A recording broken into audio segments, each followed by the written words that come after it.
We learned another method of solving systems of equations. This time it is called substitution.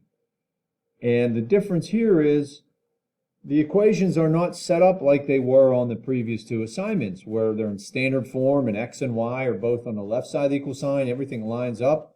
Well, if you look, nothing lines up real well on all of these. So we have a method called substitution, which is very convenient when there's a variable by itself. So quickly, just here's an example.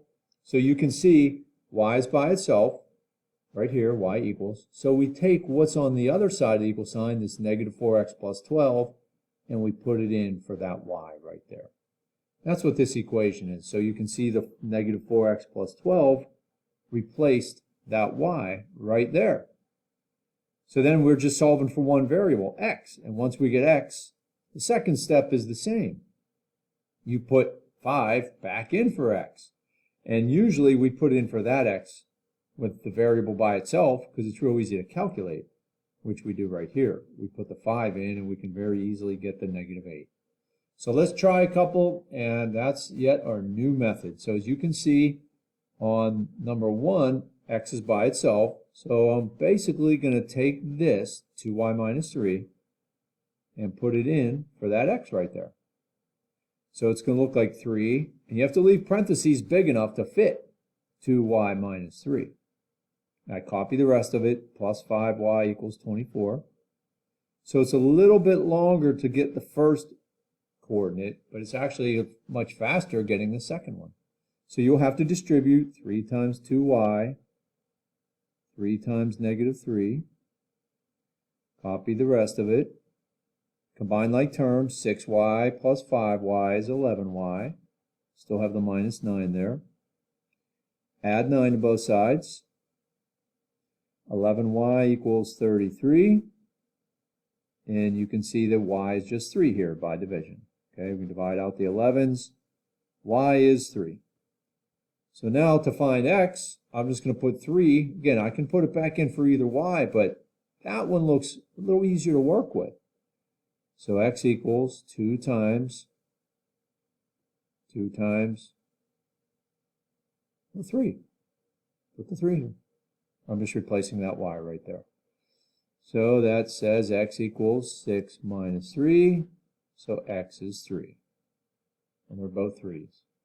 So to summarize on both of these examples, see this one, y was by itself. You take what's on the other side of the equal sign, put it in for y in the other equation.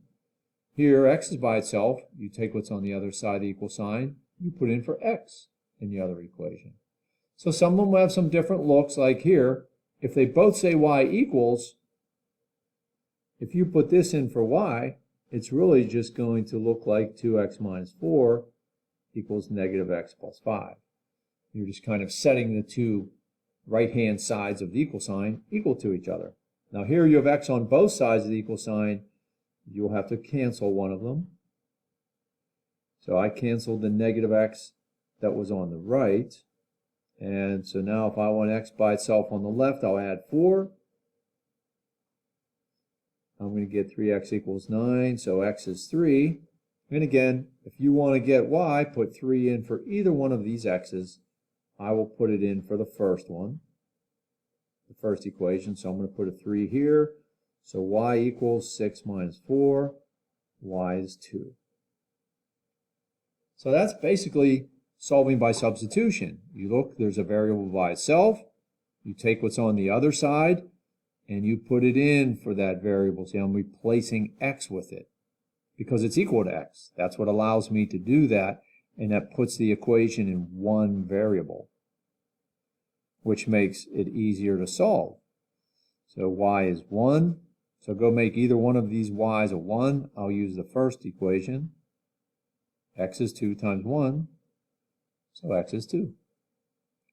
And I go down to the bottom of the page here and put in the ordered pair 2, 1. So last one, the difference now is y is by itself. So I'm going to put this in for y. So instead of saying 4x minus y, it's going to say 4x minus 2x equals negative 4. That combines to a 2x. Divide by 2, x is negative 2. So I'll just again pick the first one, replace the x with the negative 2 that we just found, y is negative 4. So at the bottom here, I'll move that up a little. Y is negative 4, x is negative 2. So give this a try. The assignment just has 6 problems. It's not real long. It's just a front. The last one was 2-sided. It had 12 problems. So it's a little shorter. Do your best and let me know if you need help.